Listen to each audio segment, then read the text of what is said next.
I almost texted. I'm aware. I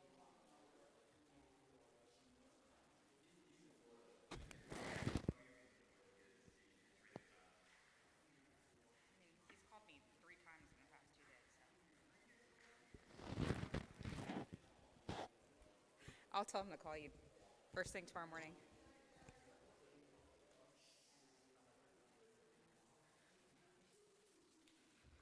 All right, Paul, it is time to get started.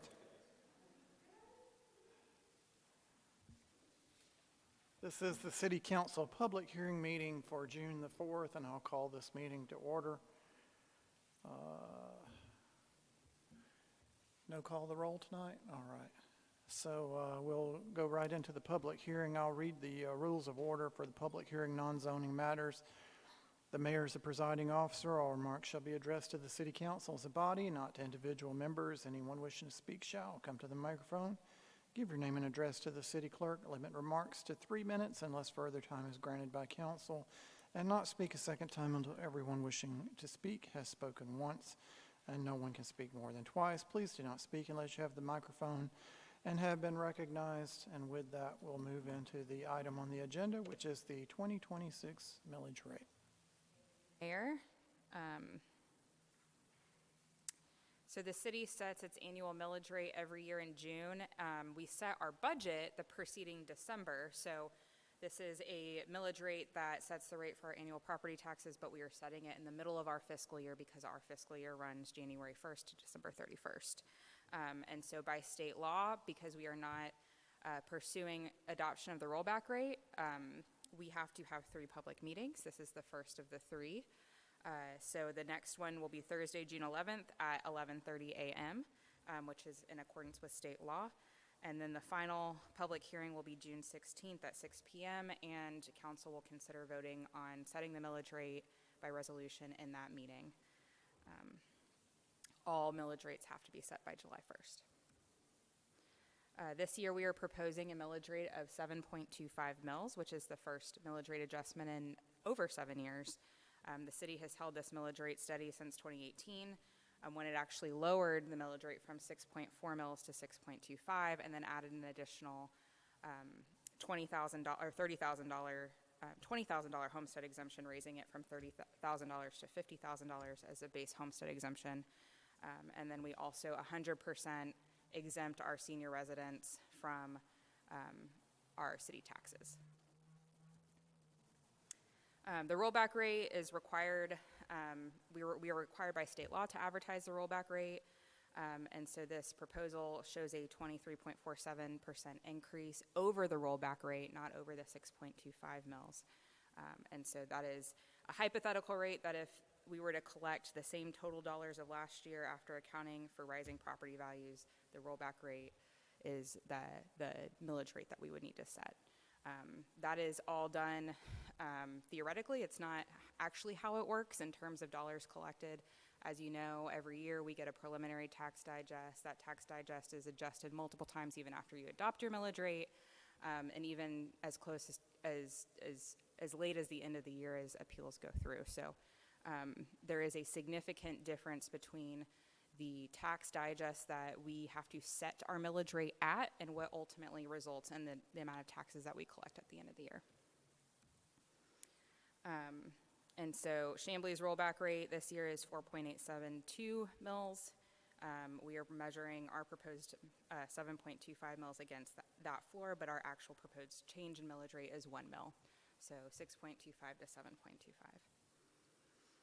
Like I said, in December 2025, we adopted our general fund budget of $35.9 million for 2026. This is the same exact budget as we approved and operated in 2025. So we did not see any increases to our budget. In fact, as you know, when we went through the budget setting process at the end of 2025, we had to take a scalpel to our spending. Just knowing that we were going to start seeing some changes to the market patterns that we were seeing in previous years, especially during COVID. But as you know, every household, just like every household in Chambly, every business in Chambly, the city government is also experiencing rising costs. and keeping all of that in alignment with the revenue that we receive has been increasingly a challenge. I mentioned briefly that the amount of money that we receive in revenue does not necessarily align the net taxes that is shown in our net tax levy through this process. Last year, we only collected 85% of the total amount of money that was in our tax digest. And so that 15% delta is significant for the city of Chamblee. And so, you know, as we are trying to figure out what the right rate is long-term, we are having to account for a lot higher appeals, a lot more activity with commercial properties appealing, and the impacts to our operating budgets because revenue from property taxes generates about 85% of our total city revenue. This is just briefly an overview of how a millage rate of 7.25 mils will impact your average household in Chamblee. So the average fair market value for a home in Chamblee is $525,000. So the proposed tax increase would impact your average home by $275.60. After accounting for the city's $50,000 homestead exemption, the true average impact is approximately $213.94 per year, or $18 per month. And as a reminder, DeKalb County and DeKalb County schools make up the vast majority of somebody's tax bill. And that's it. Thank you, Kristen. All right, I'll open it up for public comment. Anyone here wishing to speak to council this evening on this subject? Anybody? Nobody? Okay. All right, then I'll move down to mayor and council discussion. Anything from council? Nobody? Actually, I do have a question for Kristen. So the budget that we set last year and the revenues that we collected were from the county were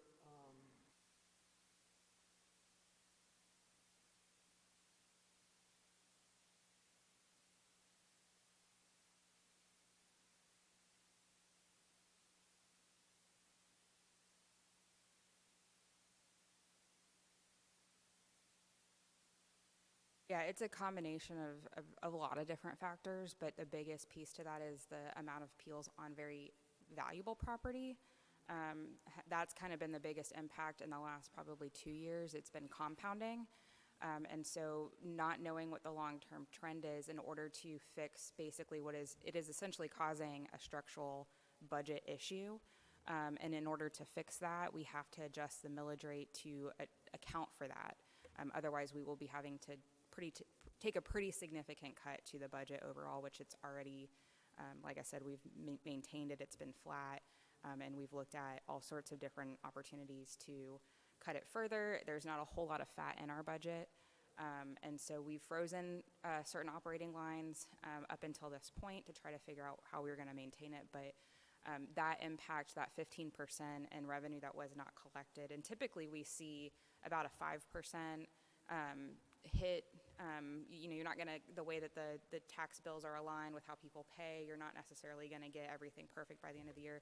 But the 15%, especially as in general the budget has grown, has been pretty tremendously impacting us, especially in addition to that, other revenue lines you know, they've kind of sunsetted, or they've become outdated, or they're not generating revenue as well.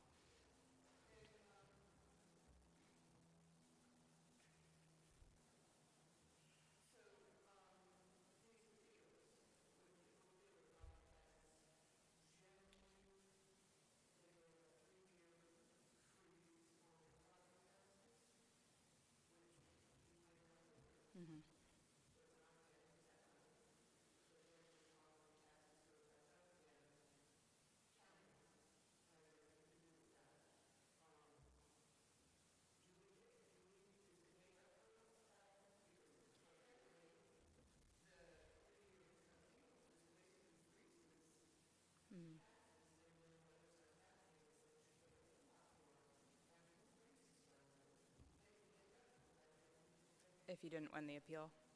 If I can mention one little Easter egg in last year's big property tax change from the state, that people didn't realize that 3-year freeze has changed. You only receive a 3-year freeze if you are successful in having your assessed value reduced.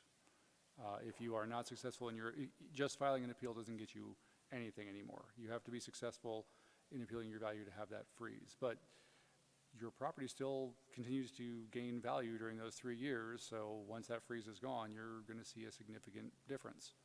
I'll add to that, what we're seeing now, especially since COVID, right? Because housing prices have obviously increased substantially since the pandemic. And then the assessments followed suit. Starting to slow down, we saw that last year, but what we didn't see at the time was the volume of appeals on higher value properties happening. And we don't get that information until essentially after our fiscal year has ended. But I will also add that in that process, as people are appealing, the county, although it's adjusting its net taxes levied administratively, it's not factored into the next year when they send their preliminary digest again. So the county, for example, sent us a final tax digest in August of 2025 for the 2025 year at around $18.1 million. It was adjusted down another $2.5 million by November, which was not given to us. That information was not given to us. And that is then how they calculate the percentage of tax remittance back to the city. So they'll adjust that number down, and then they'll collect up to whatever, and so they'll say you've got 96% of your taxes collected, but it's off of a completely new number that you're getting at the end of your fiscal year, and then it's not factored in when they do their preliminary digest again. So there's and I'm sorry this is a little complicated, but there's kind of this growing gap between the reality of what people end up paying versus the number that we're given as a preliminary tax digest from the assessor's office when we go to set our millage rate. So the policy that you're setting by setting your millage rate is not aligning with the actual numbers that are being remitted. Does that make sense? Okay.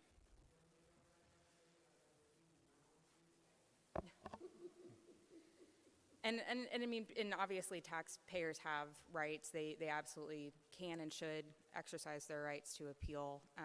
We're just seeing a much more volatile trend lately just because of the pretty dramatic increase in values over the last several years, and trying to make sure that we're not over projecting or under projecting, and trying to get that number right has become a little bit more of a challenge because, people appeal, and it takes one in a city like the size of Chamblee. It could take one property with tremendous value to appeal their taxes, and it could hit us pretty hard.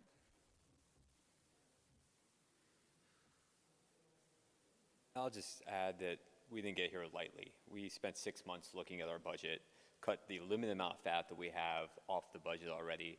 So it came down to a binary decision. Do we cut services, or do we raise the millage rate?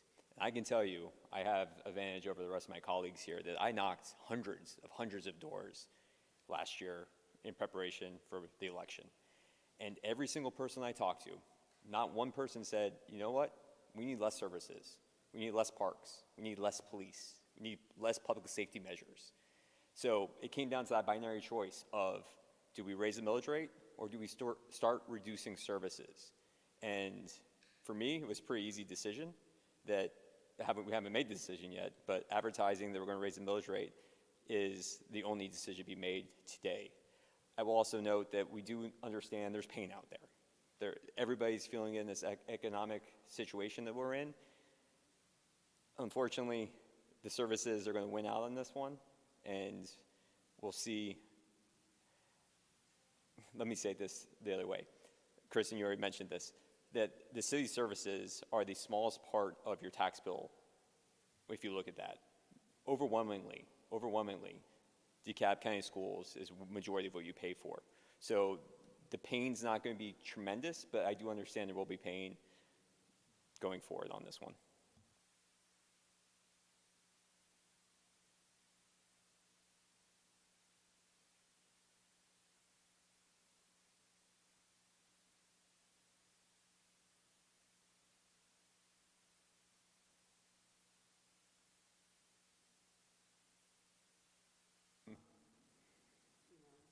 Complaints that I read, which I don't really heed because I don't like to be communicated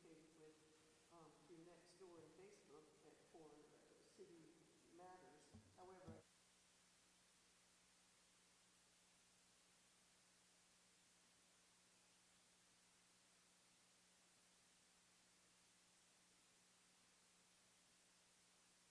every city is, every county is, every state is, you're not doing enough to keep.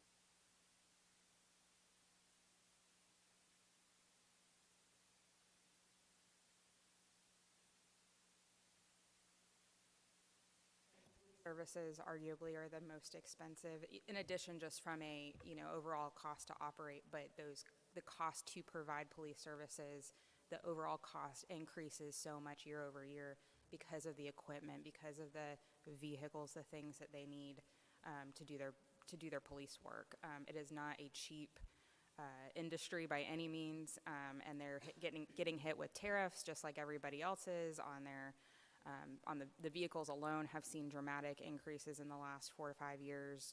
A $50,000 car with outfit is now $80,000 per car, and we have to replace multiple vehicles every single year. And so, it just continues to rise with police services in addition to their pay and their salaries and the things that keeps them employed, because it's a tough career path. I was just going to touch on that as well, that the salary pressure has been tremendous, especially in the police safety area, public safety area. There's an arms race going on. Every city, every county's fighting for officers because there's a limited supply, and it's supply and demand. The pay has gone up tremendously over the years, and we are a top 5 in the state in salary for our police. But the reason we're a top 5 is because we have 0 open spots on our police force, or very, very limited. 1 or 2, but that was the reasons are because of health issues and other things. But our citizens have said we want to be a safe place, and we've seen double-digit decrease in crime in the last 4 years, and it's trending down. So we can see the outcome of investing in our police and making Chamblee a place to live that's safe for all of our citizens. Anything else? All right, we had already been through public comment, but I did see some people come in. If anybody would like to address council, we'll open that back up. If anybody wants to speak to us. You want to? Okay, come on up. Yeah, go ahead.